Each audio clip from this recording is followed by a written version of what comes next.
District. Glenna Yale, 2nd District. Tom Smith, 3rd District. Maria Norman, Member at Large. Ann Duff, Member at Large. Jordan Lebemoff, the 4th District.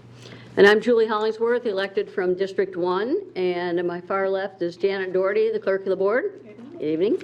And our superintendent, Dr. Wendy Robinson. Good evening. Good evening. So first on our agenda, because it is a new year, 2020, use all 4 digits, is election of officers. So we will now accept nominations for 2020 officers. Madam Chair, there are many great folks on this board, and we have to pick 3, and I would, if I could, identify 3 individuals for the 3 positions, and would like to place into nomination the names of Julie Hollingsworth for president, Maria Norman for vice president, and Ann Duff for secretary. Thank you, Steve.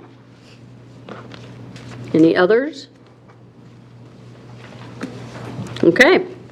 So all those in favor of those 3 nominations for 2020 officers, please indicate by voting aye. Aye. Aye. Opposed? Okay, so we have our 2020 officers. Congratulations, VP. Thanks. P. Okay, next we have appointment of the treasurer and deputy treasurer. It's recommended that Sherry Neidlinger be appointed as treasurer and Stefan Pittenger and Elizabeth Riedinger as deputy treasurers for the calendar year 2020, and that bonds for these positions be set as follows. The treasurer shall have a $200,000 bond and the 2 deputies $50,000 each. It is further recommended that the administration be granted authority to execute any corporate resolutions required by the various banking depositories.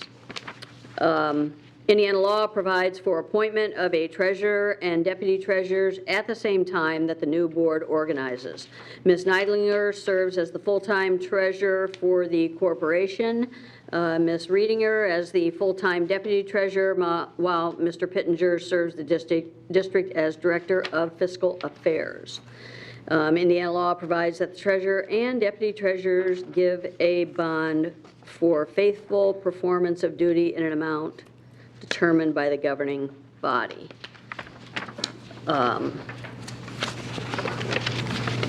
So do we have a motion and a second to appoint the treasurer and deputy treasurers? So moved. Second. Okay, thanks, Steve. Thanks, Jordan. Any comments? Okay, all those in voting for approval signify by saying aye. Aye. Opposed? Okay. We have no awards and recognition. Next is the consent agenda, and these are items that come to us every week. They include the minutes of the meeting held December 9th, vouchers and payroll, vouchers for the period ending December 23rd and January 13th, and payroll for the periods ending December 6th and December 20th, and then the personnel report. And board members, of course, have already seen all of these items. So do we have a motion and a second? So moved. Second. Thanks, Tom. Who was that second? Steve. Okay, thanks, Steve. Okay. So all those in favor of approval signify by saying aye. Aye. Opposed? Okay, Dr. Robinson, was there anything in the personnel report you wanted to highlight? Not really, but you had asked a question last week. You can see in the personnel report, there's some resignations that occurred over the holidays. So I have some information, and I'll just email it out. We're pretty much the same way we are. 100% pretty much in elementary, but we're still lagging, trying to figure out special ed, some sciences, a couple of math teachers. So board members, I'll just send that to you. Charles was compiling that, and I'll just send you the actual number. But I'll also kind of keep you informed, because December grads are helping us too. But we're just in the process of trying to fill those positions. Okay, so we have no old business. Next is new business. First item is the Refugee Children School Impact Grant. It's recommended that the board approve the application for and acceptance of the Refugee Children School Impact Grant for 1920 in the amount of $21,114.37 from the Indiana Department of Education. Funds from this grant will allow for the continuation of a range of supplemental services for the district's refugee students who are limited English proficient within their first 2 years in the United States. The grant supports interpreters to provide ongoing support for the students and their families, supplemental instruction materials, and personnel and materials to support family engagement through home visits. This non-competitive grant was written by Emily Schwartz-Kearns, ELL manager, supports advancement intended and outlined in Fort Wayne Community School District Goal 1, achieve and maintain academic excellence, and Goal 2, engage parents and the community. And questions will be addressed by Emily Schwartz-Kearns, our ELL manager. Do we have a motion and a second? So moved. Second. Thanks, Ann. Thanks, Maria. Questions? Emily, is it difficult to find interpreters? The refugee grant serves our refugee families, most of whom are from Burma. They speak various languages. Yes, it is hard to find interpreters for some of the languages. Many of our families speak Burmese. We have a little easier time finding those languages than some of the other languages like Karen and Mon and Chin. And Emily, I noticed in reading about the next grant that we got that we share that with some non-public schools. Is this something that we're sharing with non-public schools that have refugee students, or is this specifically for our district? This grant is related to Title III, so if any of our non-public schools within our boundaries reported refugee students, we would, but they haven't. So Title III is the only one we have a portion that goes to the non-public schools. Got it. Okay, thanks. And roughly how many students and families, refugee student families, do we serve? I always have the numbers. I know I you want the figured you numbers. would. So when we report our numbers each year for refugee families, we have to report our number of limited English proficient refugees, and that's right about 400. That number has stayed steady over recent years. But this grant specifically serves students in their first 2 years, and right now we only have about 26. So our newcomer numbers have really dropped as there are fewer primary resettlements here. Wow. Any other questions? Why is the number of newcomers dropping? Well, newcomers overall in our ELL population is actually growing because people are just coming on their own to Fort Wayne, but for refugees, they have to be resettled through the Refugee Resettlement Program, and the United States overall is accepting fewer refugees, and just fewer are being settled in Fort Wayne.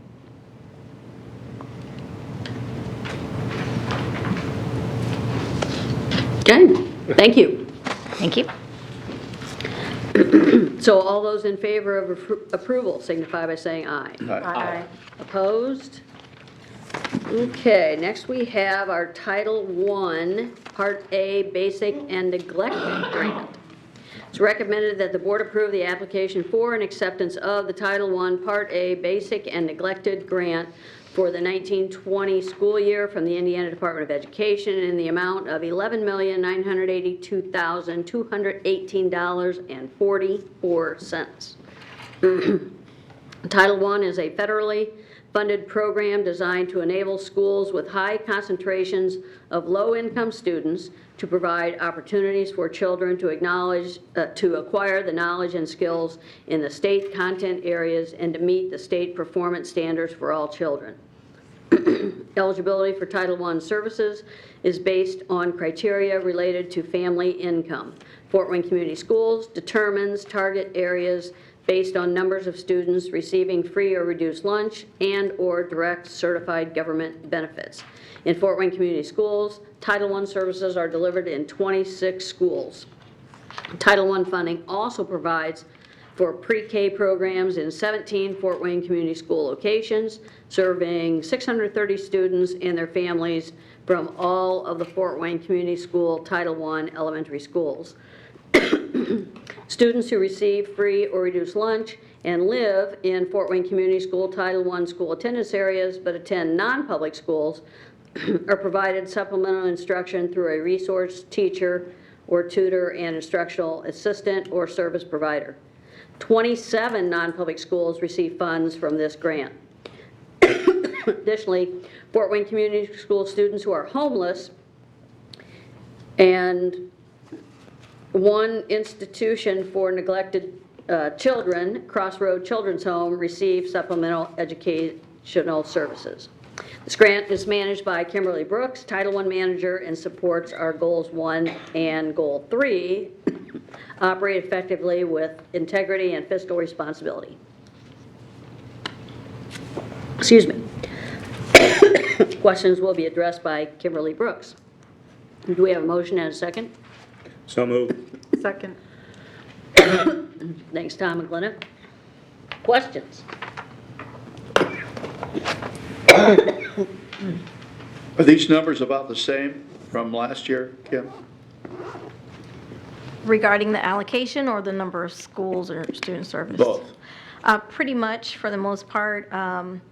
Most of our fluctuation actually this year is probably coming with from the non-public schools because we added high schools that we're serving, so that opened up non-public high schools that we could serve as well this year.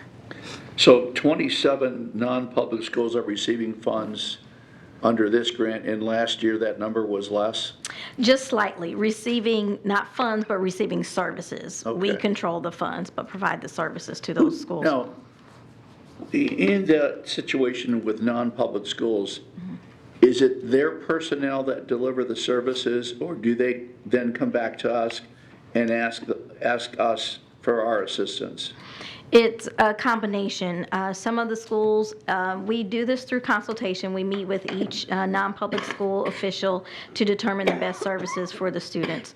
So in some cases, it may be personnel or teachers from those schools that we then hire to tutor after school.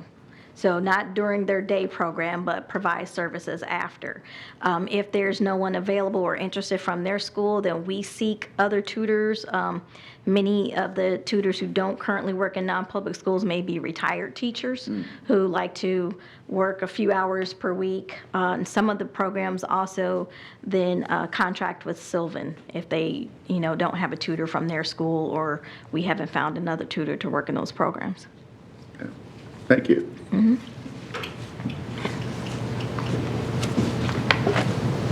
Any other questions?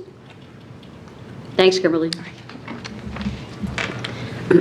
Okay, all those in favor of approval signify by saying aye. Aye. Opposed? Okay, next we have the Title I Part D delinquent grant. It's recommended that the board approve the application for and acceptance of the Title I Part D delinquent grant for the 19-20 school year in the amount of $107,024.71 from the Indiana Department of Education.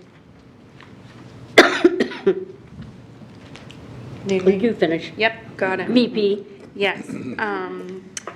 It is recommended that the board approve the application for and acceptance of Title I Part D delinquent grant. Did you already read that? You read that. Okay. So can I get a motion? So moved. Second. Thank you. So the Allen County Juvenile Center, Lifeline Youth and Family, and Redwood Delinquent Institutions receive funds through the Title I Part D delinquent grant to support instruction and transitional services for clients and students who are reside in the above-mentioned facilities. Instruction is designed to sustain academic growth during residency and to close the achievement gap. Both credit coursework and/or tutorial services are available. This grant is managed by Kimberly Brooks, Title I Manager, and supports District 1 Goal, Achieve and Maintain Academic Excellence, and Goal 3, Operate Effectively with Integrity and Fiscal Responsibility. And Kim Brooks is here still to answer any questions that we have.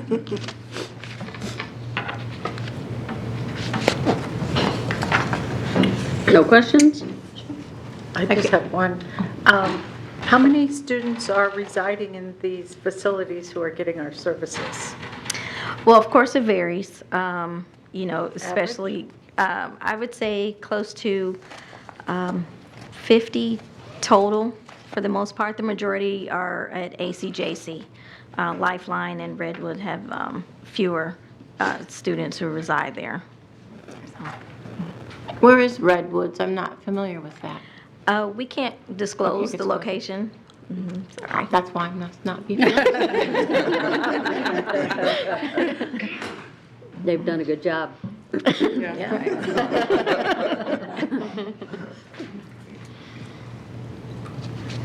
No other questions? Okay, thanks. Okay, all those in favor of approval signify by saying aye. Aye. Opposed? Okay.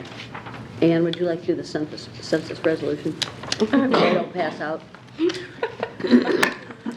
It is recommended that the board adopt a resolution to develop and adopt a plan of action ensuring a complete count of all students and their families within the school district on the 2020 census.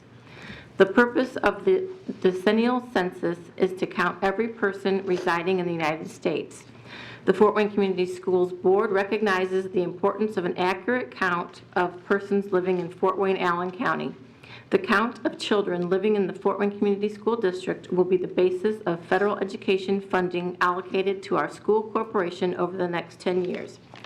The Fort Wayne Community Schools Board recognizes that certain populations are at high risk of being undercounted, including young children, people of color, low-income households, language minority families, and foreign-born residents.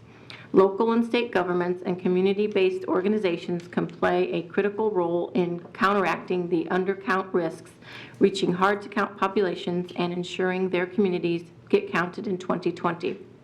Therefore, Fort Wayne Community Schools will develop and adopt a plan of action ensuring a complete count of all students and their families residing within the school district on the 2020 census. Faye Williams-Robbins will address the board regarding the district's work on the 2020 Education Subcommittee. Board member Steve Corona will address the board regarding the 2020 Census School Board Resolution. We have a motion. We have motion and second. So moved. Second. Thanks, Steve. Ann Maria.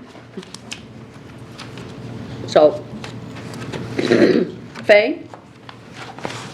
And I think we sent in the packet an outline from Faye. If we didn't, she'll kind of cover that, but I thought we sent it. Good evening, President Hollingsworth, In the mail. Superintendent Robinson, and school board members. Back in October, the Mayor Henry was appointed, he appointed individuals, about 38 of us, to participate in the Census 2020 count to make sure that it's complete and that it's accurate. The committee that is known as the Complete Count Committee, we met on October 18th, and we started this process led by Palermo Galindo and consultants from the Chicago Regional Office. We've developed from those meetings, we've had about 3 now. From those meetings, we have developed subcommittees, some of them being neighborhoods. When we think about foreign-born individuals, there's a committee that's specifically working to make sure there's not a language barrier, concerns, social agencies, the religious community, media, businesses, and early childhood.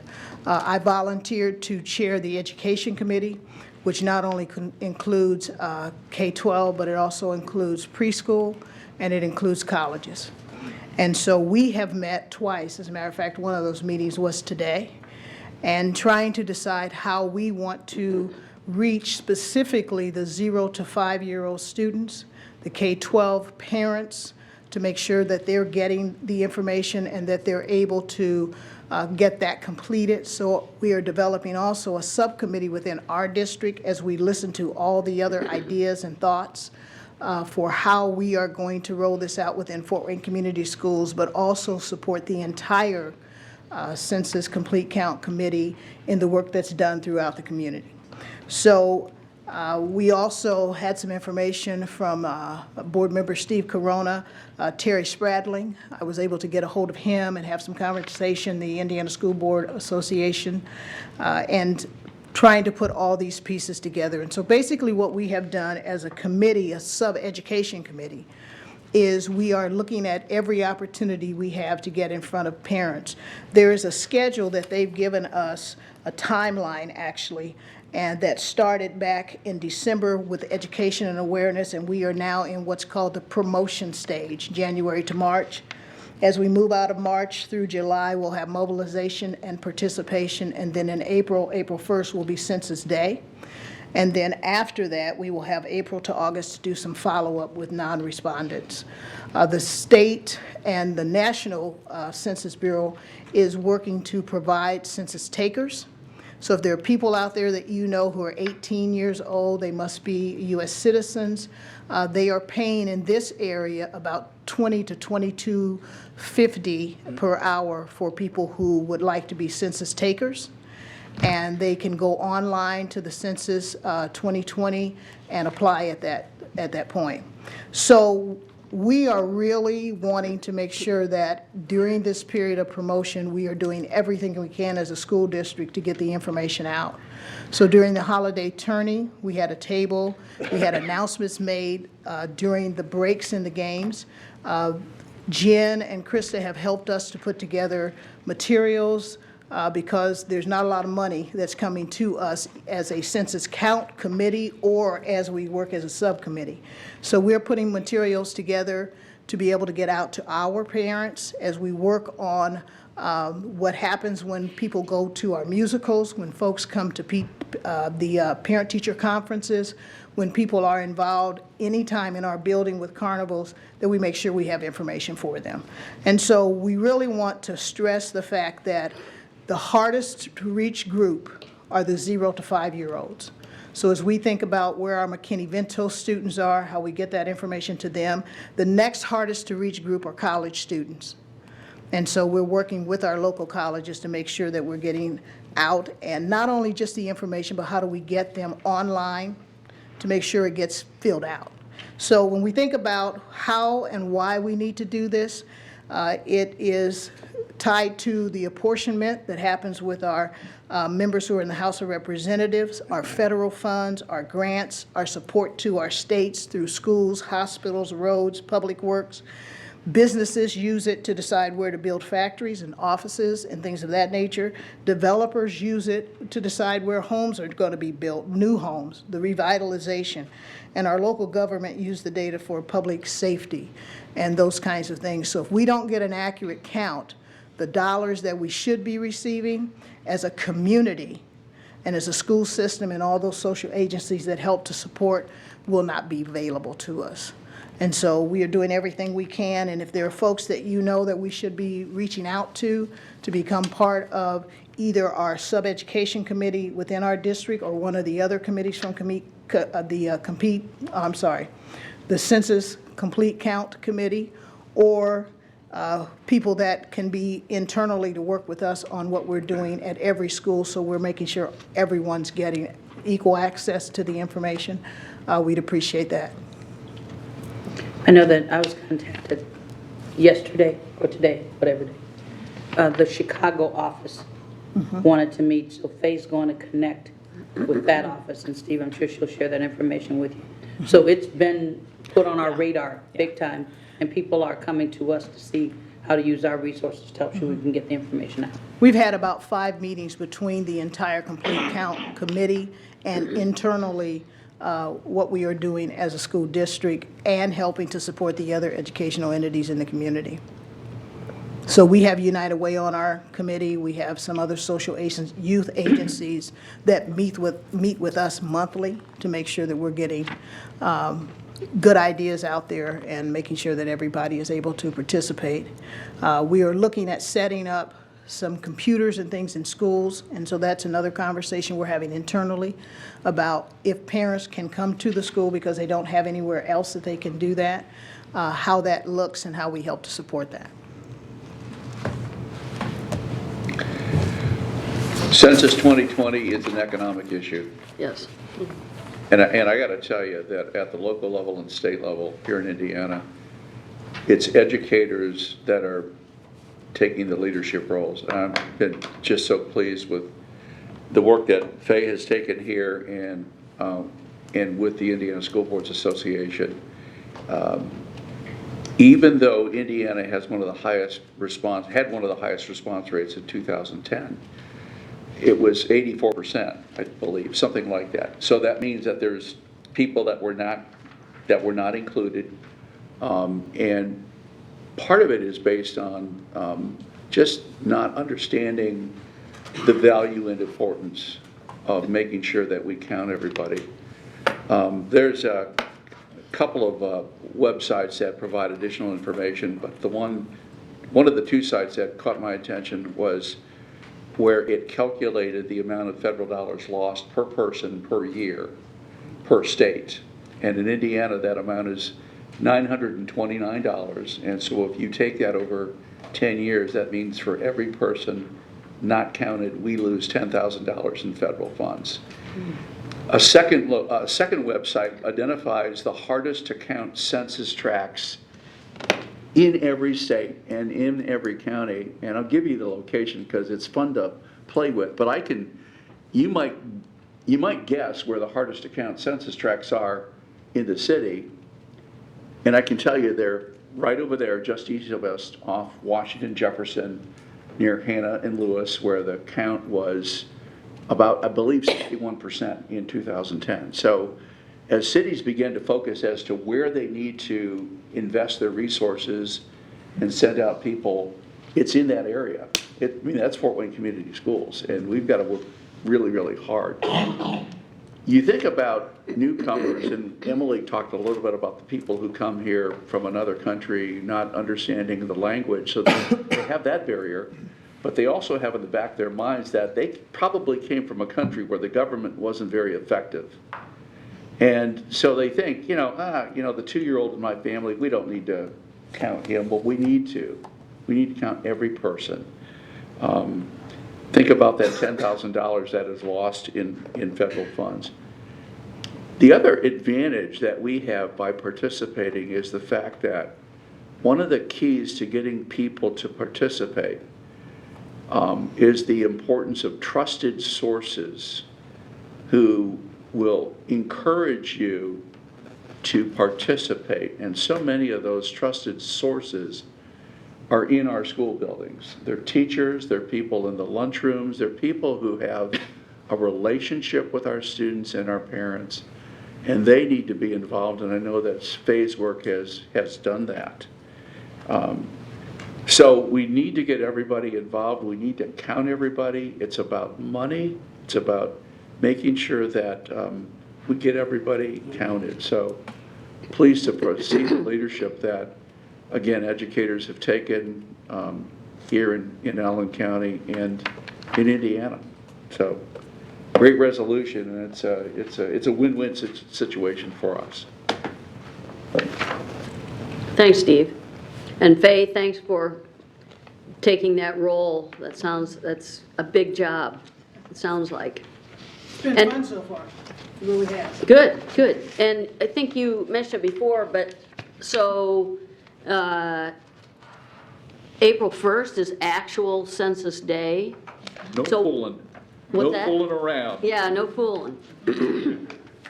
So does that mean most of us get something in the mail before then? Yes. And it's supposed to be? There will be a date when it will open for people to go online and to begin, and we have a meeting coming up this Friday for the Complete Count Committee, and we'll get some more information around when that date will be that it opens, but we want to make sure that if the people haven't filled it out by then, don't wait till April 1st, but Okay. make sure that it's done by April 1st so we can have a good count. There's a book that, and we met with our curriculum department here, we're going to be pushing out the first part of March. That's called a Statistics Day, and so we are going to use some materials that we found on the website as a part of the curriculum in the classrooms, and it's been put together by grade levels. They have one for preschool, and it talks about count grandpa, count mom, count dad, Wake 'em up. don't count the chicken, those kinds of things. So it's kind of a cute little piece that they put together to help get those 0 to 5-year-olds. And the really difficult part for us is day-to-day, some of our students that Emily works with on a day-to-day basis, the children are interpreting for the parents. So it's so critical for Right. us to do this curriculum work, because if the kids don't understand the importance, Yeah. they're the ones who are really helping us interpret even what's happening in the schools. So this is a full out for us, because that number that Steve talked about, we can't afford to lose it.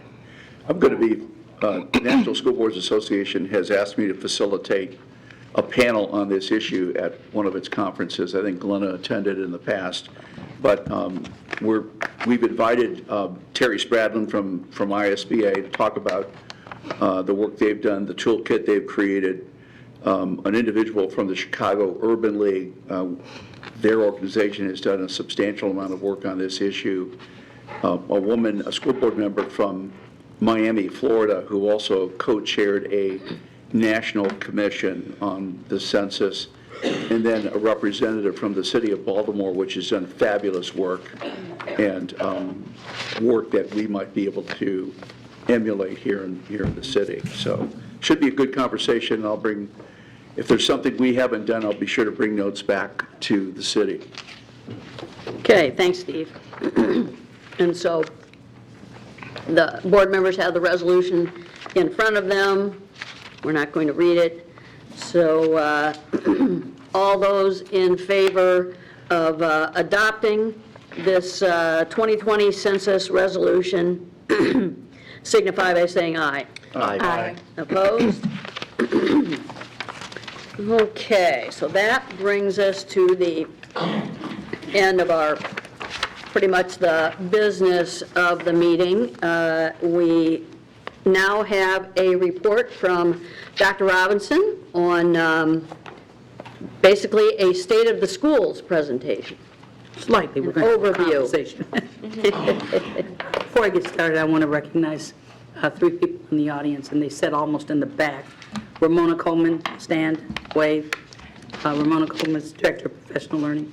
Deb Maroney, she works with grants and is helping us figure out how to make sure our grant coordinates, we're spending the money properly. And you know Emily. Emily is a part of this team, and they're the Coherence team. We have a member missing, John Key, who is one of the elementary directors, so he missed the opportunity to be here tonight. So this is a collective presentation, so thank you, ladies. Didn't want to embarrass you, but yes, I did. This is really just a conversation, because the real work you'll see, and I sent copies of it to you, and then we'll kind of talk through what the beginnings of, for the rest of the year, a series of board reports, but we also intend to have work sessions, because some of the topics are too big to have just at the board meeting. Glenn has put several topics on the board, one of them customer service, another one security, and as I kind of explain the outline, you'll see where those fit. And some require us to sit down in a work session, then have an open public, well, the work session will be public, but then also do a report. So I want to just give you an outline of how we're going to talk about basically the state of the Fort Wayne Community Schools and where we're heading. It's probably one of the worst kept secrets. I'll be retiring in June of 2020. What? And so one of the things, so one of the things that I think is absolutely critical for me, it's a commitment I've made, is that I want to leave the district in better shape than it was when I started. And to do that, that's not a one-person job. So if you look at my agenda, I know that Kathy's my clicker. Thank you, Kathy. You're welcome. I want to talk about the transition part. I want to cover a little bit about the unstable accountability environment, because we've talked about this for all the years I've been superintendent. At some point, we just got to get off the dime and figure out what it is. I want to talk about the new expectations And it's really just fascinating for me. Several of us were in Indianapolis, and it was the legislative session, and now all of a sudden, nobody's responsible for all the stuff. They didn't plan A to F, they didn't have any of these things, they don't know where it all came from. And so what I think that does is just leave parents and students and teachers and administrators in limbo, because you started it all, but we've not finished. The whole need for the college and career. Everybody was supposed to go to college. We didn't spend a lot of time talking about the kids who weren't. Now the conversations around career are even more focused than the conversations around college. The whole need for what is this coherence? And how does coherence lead to systems? Because if you don't know how you're going to get someplace, you don't know when you get there. And what are the partners that are involved? And then that whole conversation about the future topics is absolutely critical. So I'm starting off tonight just having that brief conversation. But in planning it, I thought this was just fascinating, and some of you are as mature as I am, so you've been around. This district has had a phenomenal reputation for the superintendents being community leaders. Lester Grau, when you look at the involvement he had, and I wasn't old enough to understand all the things that he did for this city, but I also just took the time to put the number of years. Bill Anthus, Bill Coates, Tom Fowler-Finn, and then obviously I've been here since I was 5 years old, but only, and this seriously, since I was 5. But what I find fascinating is that every single, that's over 6 decades, every single one, the expectation for the district and the superintendent has changed. And so now we're at a point that, what do we do now? And how are we going to keep that legacy going? So I want to start a little bit with this unstable environment. And there were several of us, most of Faye was there, Get was there, Ramona, Tracy, we were with IUSA. And we were talking about the legislative agenda. And everybody wants not to be responsible for the mess we have.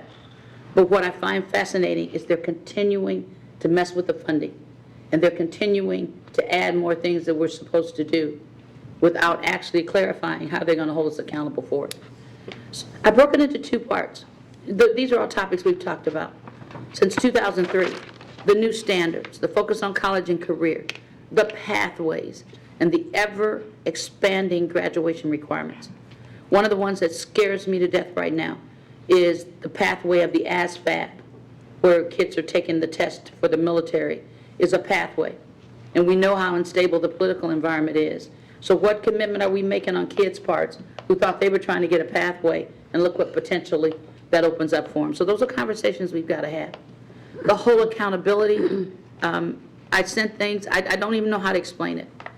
We have the document on the federal categories, and it's so complicated.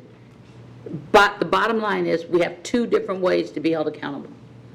And the federal system is somewhat based on the state system, and the state's already said they're holding people harmless because they don't trust what happened with their system.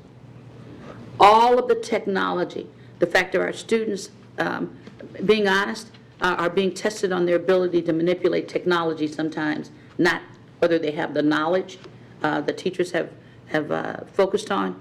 And then the ever-expanding is the language arts, is the math, is the science, is the social studies, always not quite clear of where that focus is going to be.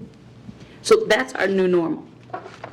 And notice I have 2020, it'll keep going. Because even after, it doesn't matter what happens with the election, realistically, we're always going to have that. So we have to figure out how we're going to handle that. Krista helped me put together this next slide, and it's an eye chart. And we even took out some of the lines. But if you just follow through, graduation rate. One year we had I-STEP twice. ECAs, which are those end of course. We've got 4 levels in high school, all 4 levels of kids are on a different set of ECA. The I-read, and then you have the A to F, and then you changed it. Then the standards changed, then the A to F changed, then the new graduation path. Now we're into I-Learn, and now we have federal accountability. So my responsibility is to try to make this make sense. But you know what parents want to know? Where's my child? Are they going to be ready when they graduate to be able to take care of themselves? Are they reading? And we're focusing on all of this, which is part of the reason why teachers are at their wits' end. Because what are they supposed to be responsible for when all of this? One of the conversations that was had this week is that there's a bill sponsoring, that's being sponsored to disconnect the A to F letter grades to teacher pay. Well, duh, we told you that wasn't going to work when you did it.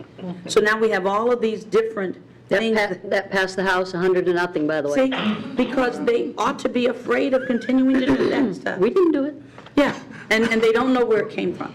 So here's our accountability. So what we need to do is, what are we going to do? Because none of this is going to change. So if you go to the next slide, we've got to figure out in a simple way for every parent, and more than the parents, the students to understand what is accountability. And how am I going to know that I'm ready? And so we're proposing this conversation around coherence and around systems. So let's start with this conversation around coherence. And if you look at the concept of coherence, this is just a quote from obviously Michael Fullen's work. But what's so critical about it, it's individually but collectively. And I don't have it necessarily written in words, but the board has to be a part of the stakeholder groups that we have to expect to be as knowledgeable about all of this as everybody else. And two groups that we don't always talk about out loud, our kids have to understand and our parents have to understand. So what we're looking at when we talk about this is not internally anymore. It is that, what is it we're explaining about being accountable? Look at that depth of understanding about the purpose and the nature of work. And we realize that our kids, in particular, starting as early as 3, need to have a better grasp on that. So if you look at this, you've seen this in different kind of formats, but Michael Fullen talked through it. What is this conversation around coherence? And there's a framework, but what does that mean for us? So let's kind of go into what's the first part of this conversation around shared knowledge. Shared knowledge and understanding basically is the definition for coherence. And all of us, our parents, our students, our board members, everyone working here, do they have a shared knowledge and understanding of what the work is and how we get it done? So on the next slide, the first piece is focusing direction. And look at the shared purpose and the small number of goals and the clear strategy and the changed knowledge. Well, currently, and I'll flip through these, Kathy. Here's what we're doing. We've got our goals.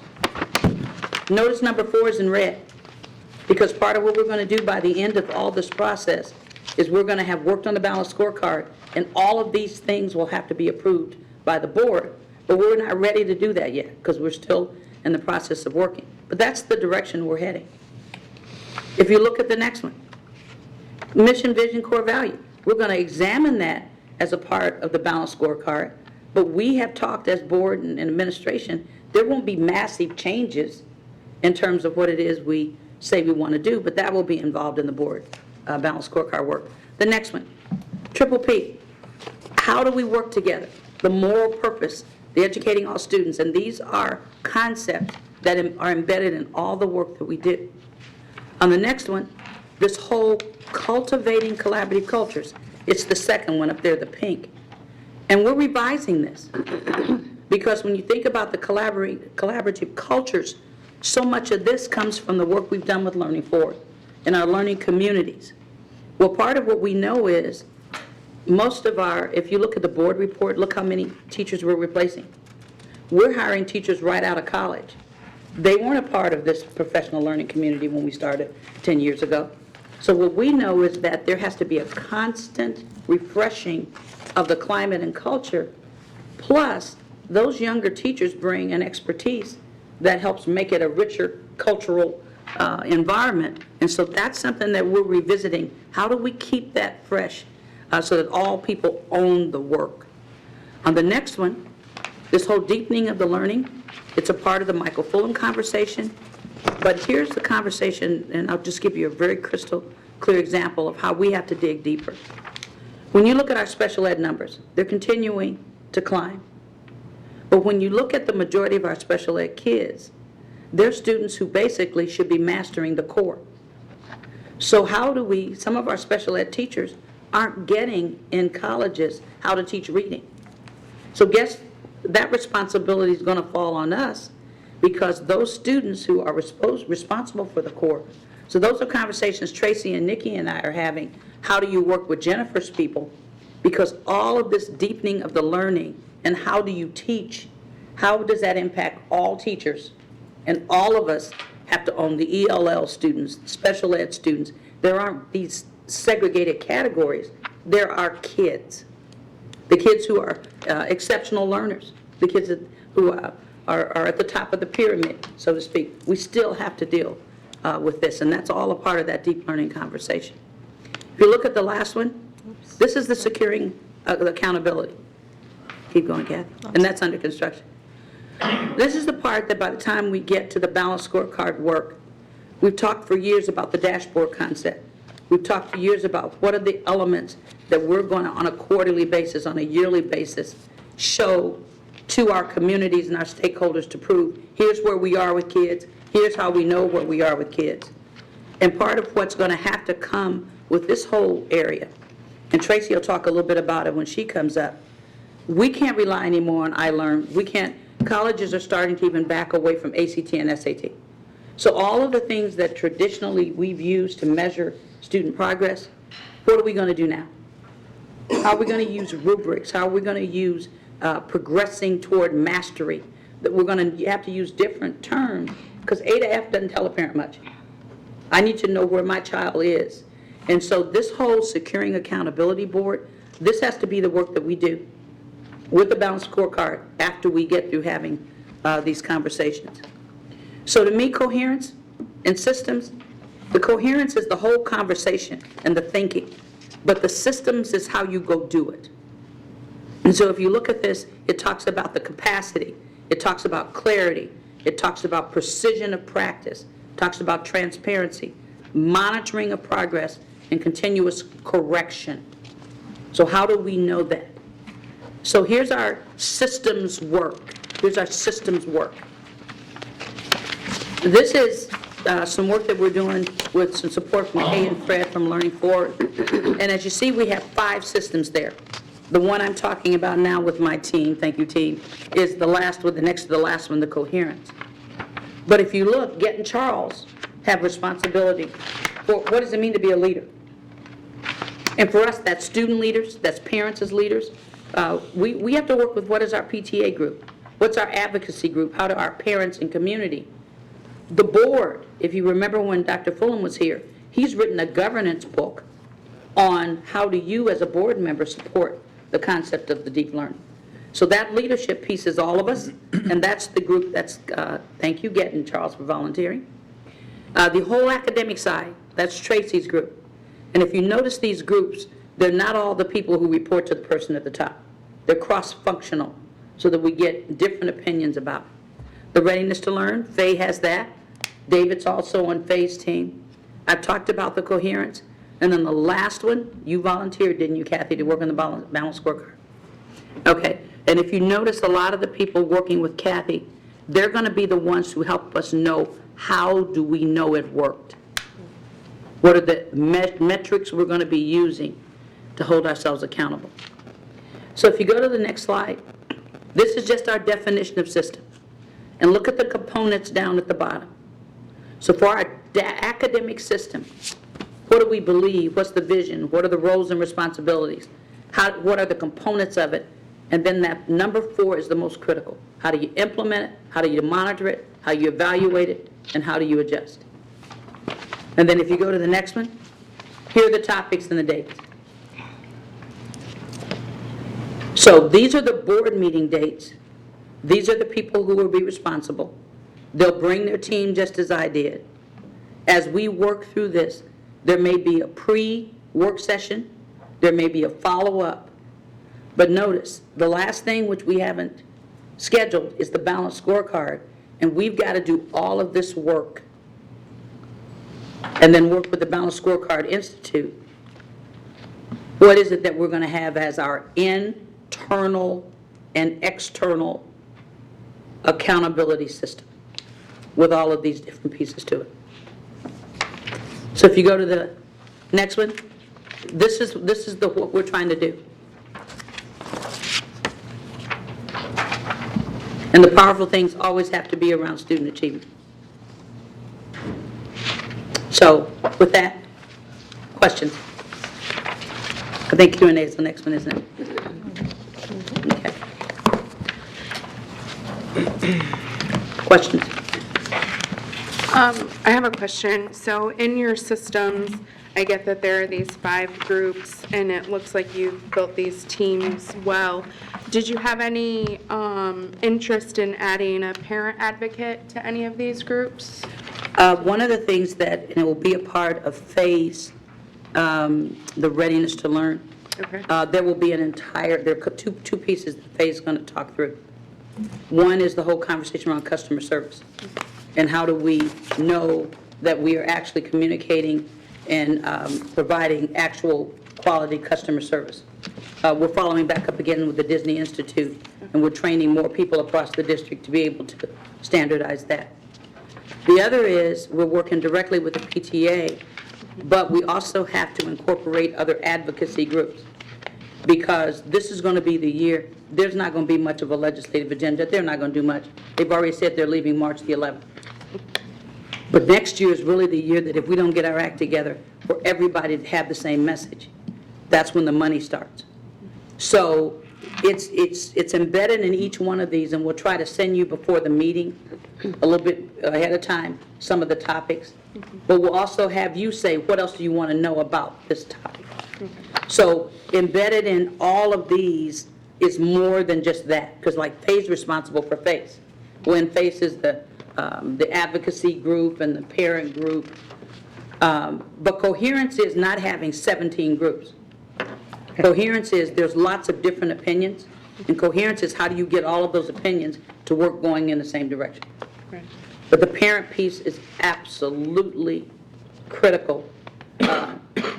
One of the conversations we had last Wednesday is that there are 80,000 teachers in the district, in the state. I think that's the number that somebody said.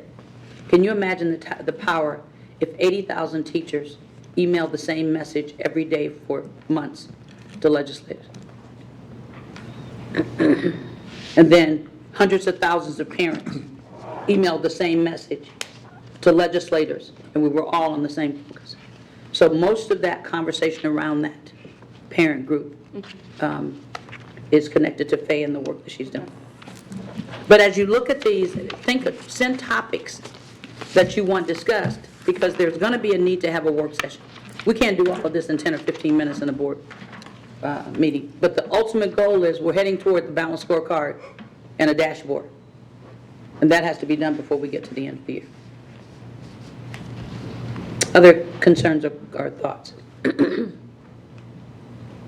you have a timeline at all for, like a balanced scorecard draft or just, something like that maybe we'd have build a work session around to discuss? Kathy, you want to kind of talk through a date or? I mean, tomorrow is when we're doing our presentation with the whole group, everybody that was on that chart, and we're basically starting from scratch. So there will be a little bit of time for committee work to work on the key indicators, but I would think it would take a couple of months to do that work. So maybe March. I'm just throwing that out. We're trying to get done before spring So break. if any of us have any ideas, we can Yeah. email you. Yeah. Okay. And you can email directly the people in the groups, or email me if you don't know which group it is. But the other part becomes, we also intend for this to be a transition piece that you're handing off to the search group. Because whoever you're looking for, they ought to know. Remember, we're trying to create systems. Here's how we do academics. Here's how we take readiness to learn.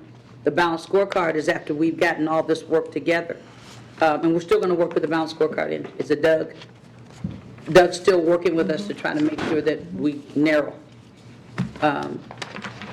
So part of it is spring breakish is our kind of like getting most of this done. Notice some of the reports are after that, but that doesn't prevent us from having a conversation about what that balanced scorecard can start to look like. Kathy, what is this meeting tomorrow, you said? The group all those groups that Dr. Robinson had up on the chart. Go back to that. We meet regularly, and So Right all there. of those people will be meeting tomorrow. My group will be leading the discussion on balanced scorecard and the work that we've done with the Balanced Scorecard Institute. Our group, as well as the cabinet, has met with the Balanced Scorecard Institute to drive the work that all of these people will do with their categories. And so that's tomorrow will be that discussion. They haven't been included, the rest of the group, just cabinet and my group have been included in that discussion with Balanced Scorecard Institute. So now we're going to come back and share with everybody else. And in the morning, my group will talk about how do you have coherence and what does the system of leadership look like, the system of academics, the system of readiness to learn. Because also if we're going to communicate, there has to be consistency across, a system is a system. It may be focused on something else, but how would you know the system for academics? It's all over the board and we have different pieces. So this is the work group. So then the work sessions with you and the board reports are bringing you what we got done in the work sessions. I don't understand why we have to start from scratch, because we've been doing balanced scorecards for so many years, and we even have had board meetings about a dashboard. Are you going to include, parents in formulating what is reported on the dashboards? And Maybe starting from scratch was too strong of a Okay. word, but you know, we definitely want to look at what we're measuring right now, making sure that they still make sense to be things to continue to collect, because sometimes you just collect for the purpose of collecting, and maybe it doesn't give you any information that you can use. So we want to make sure that what we're collecting makes sense, that it can help drive decision-making. And so that's really the discussion. We need to evaluate what we're already doing, evaluate what we should be doing to help drive decisions that tell us, you know, from an academic standpoint, are the things that we're measuring going to help us make a different decision based on the outcome that measurement tells us. so we're really So- going to review whether the information we're Yeah. gathering and I think- is useful in light of this new perspective Yeah. and emphasis. Yeah, I think our work tomorrow, I mean, we're going to kind of look at it with fresh eyes and say, if we didn't know what we already know, what we've already done, what would we decide that our key performance indicators are? And then some of those may match what we're currently doing, but, you know, kind of just looking at it from the perspective of what do we think if we started fresh today? What do we think we should be collecting? Many of it may match what we're already collecting. Some of it may not. So, But I think another way to say that, Doug said to us, we have too much. You can't even begin to communicate effectively. You have too many metrics. And some of the metrics we have that we've collected forever, the state's now given up on them. So what we're trying to do is to get rid of all the stuff that nobody's collecting anymore. It's not helping a parent understand if their child is being successful. And that there are new systems, we have some technologies now that we need to be collecting different materials. So you won't see us completely change the focus of the balanced scorecard. But there's too much in it. There's not a way to communicate it. And we've talked about getting to a quarterly way to communicate. Well, remember the conversation we've had forever, like graduation rate. Well, that lags so far behind. The I learned, that lags so far behind. So we have to find something to be able to talk about on a quarterly basis. And so it's not starting all over again, Glenn. I think that is too strong of a weight. But he's told us we have entirely too much we're trying to measure, and we're having trouble communicating it because it also doesn't speak the language of a parent or a student. And to when Maria was asking the question, and you asked the question, will we include? Well, yeah, you have to have something for parents and students to look at to say, does this make sense for you? So obviously, trying to get done by spring break, there's a lot of work to do before we start in the fall. But you got to have something for people to look at. So that's the intent of these groups. and I think too, you know, helping us with the objectives, we had way too many objectives. And I'm trying to remember, it was over 50 objectives, I think, and he helped us focus like to 12 to 15 objectives instead of having 50, so that they're really things that we can focus on, and then have key performance indicators for each one of those, and that will help drive the focus more narrowly than what it is right now. So, And I think as we do these reports, we can almost have a separate report. You just heard on leadership, this is how it's going to impact the balanced scorecard. Because the balanced scorecard would be the last thing we do. So to Julie's point, we're not waiting to the end. There are lots of steps along the way. But I'm just trying to give you a frame of what are those key things that are critical. Because here's the other thing that we have to. We can be fed up with the state. I'm still accountable for a lot of things to the state. There's a lot of stuff that we don't necessarily see as valuable to collect. Guess what? I'm going to be collecting it and sending it in every month if I want to have Title I money, special ed money, and general fund money. So that's a little bit, too, of explaining. There's just stuff we're not going to be able to stop doing. But the goal of this is, what does the balanced scorecard look like, and how do we communicate more frequently with our stakeholders? In my opinion, a relevant indicator that parents would love to see us measure would be the number of college credits our high school graduates earn. I mean, I cannot forget the presentation that we had recently from Wayne High School and early college, and the students graduating, and the amount of money we saved. And I just think that pocketbook issue is going to resonate with our parents, and again, it differentiates Fort Wayne Community Schools from other districts, other systems in the county. This is the reason why you should come to Fort Wayne Community Schools, because we're going to save you money if your child wants to go to college. That catches my attention. I'd love to see us measure that. And those are the kind of things that we'll be bringing as we narrow, because the bottom line is that academic is still going to be measured by the state. We're still going to have I Learn. It's not going away. We're still going to have the ACT, SAT. We're still going to have graduation rate. So tonight was just to kind of give you a precursor. One of the things that we'll do, even as we try to do, is bring you examples from schools of where this is working or not working. So it won't be just me sitting here talking in the chair. If there are videos we can show or people, but I just want to give you a hint as to what we're doing and what's the timeline for doing it. So thank you for indulging. Thank you, team. Okay, any other questions, comments? Okay, that's all we have on our meeting agenda for this evening, which just leaves board member comments. Steve? I had an opportunity to attend the education forum at Carroll High School last week, and very clearly the legislators there expressed a mood to roll back legislation, education legislation, and I think I know it's a short session and they may not get all of it accomplished this year, but clearly we need to be very intentional about what we'd like to see go away, and we need to be unified on that as to what rules, legislation we don't want anymore. And I just think we need to be very clear about that. So they're in a mood. You can offer your opinion as to what caused them to think again about what they did and what they want to undo, but they are ready, and we need to have some ideas for them.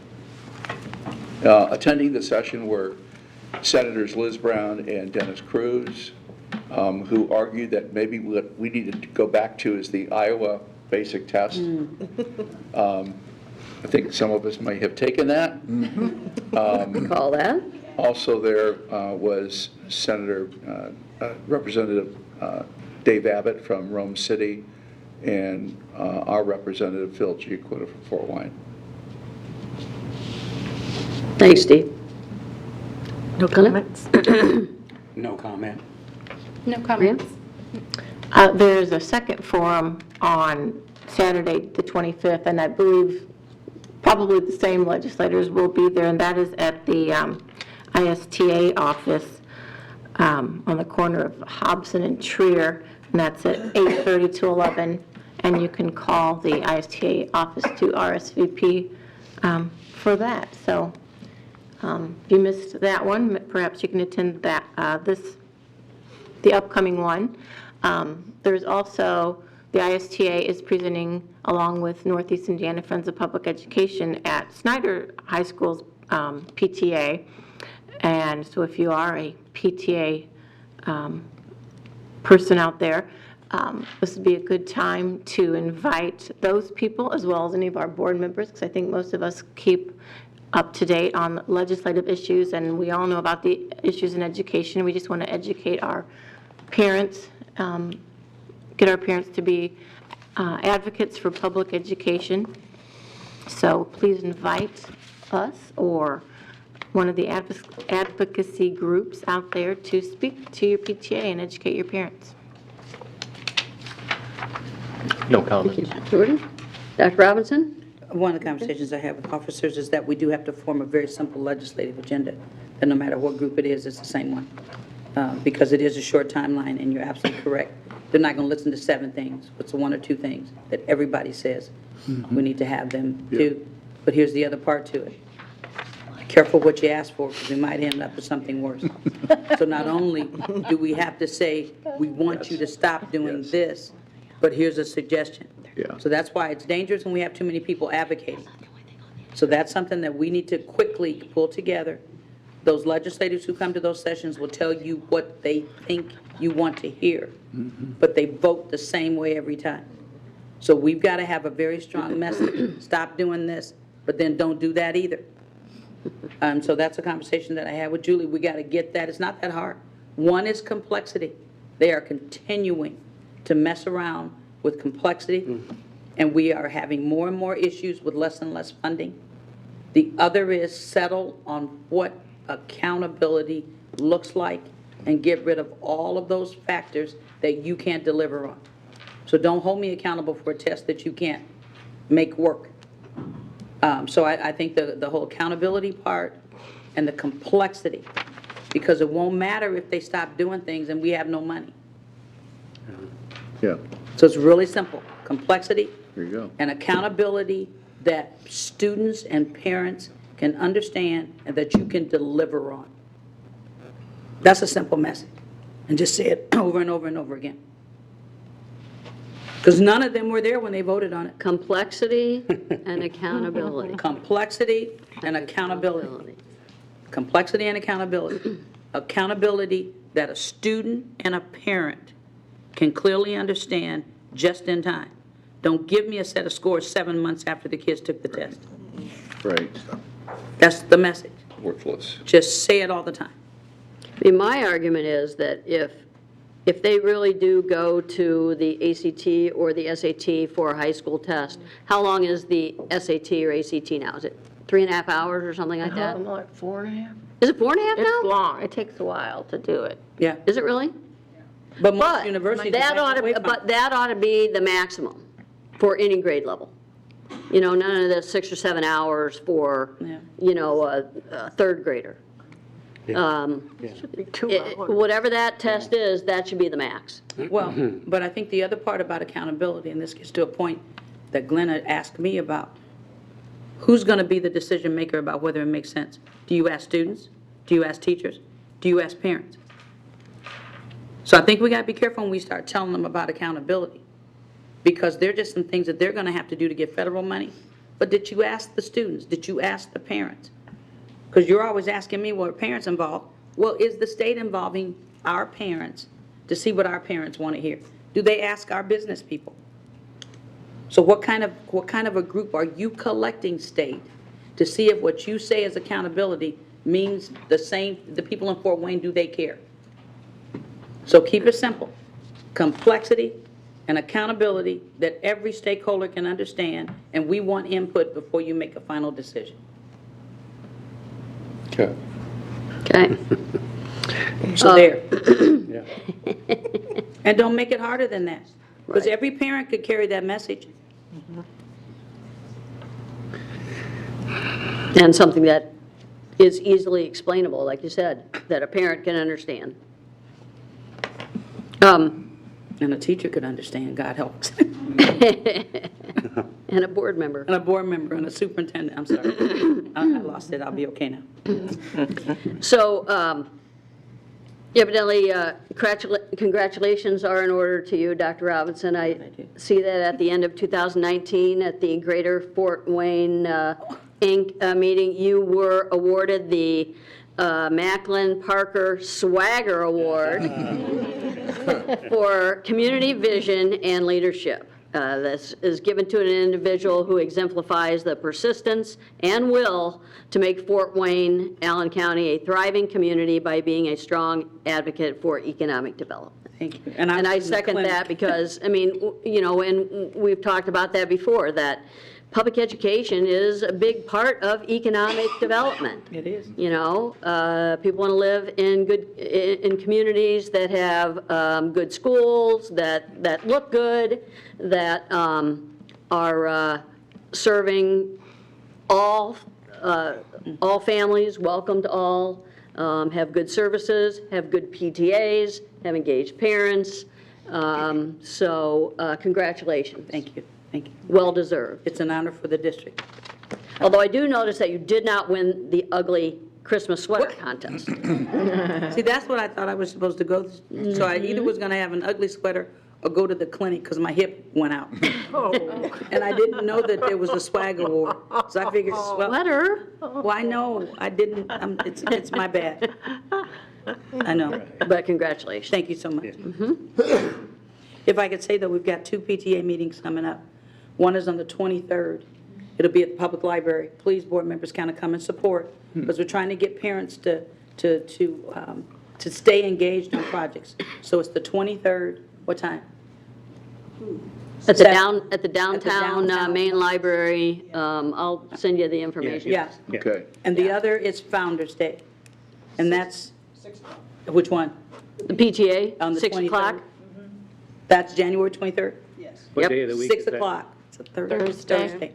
Please, come and kind of support. If you have anybody who thinks they're advocating, tell them to get to this meeting, because we need all kinds of parents having that simple message. The other's Founder's Day, and that's on the February 29. The parents are working really hard, but that's, some of you have attended that. They really appreciate when you're there to kind of show your support. So Faye's got them heading in the direction of, you got to speak up. And I think that would mean a lot of board members could be there to tell them to speak up. So in January and February, 2 PTA functions. Thank you. Okay, thank you. Well, that's all I have. So do we have a motion? Move for adjournment. Second. Thanks, Steve and Tom. All those in favor of adjourning signify by saying aye. Aye. Opposed? Okay, we are adjourned. The microphone is open.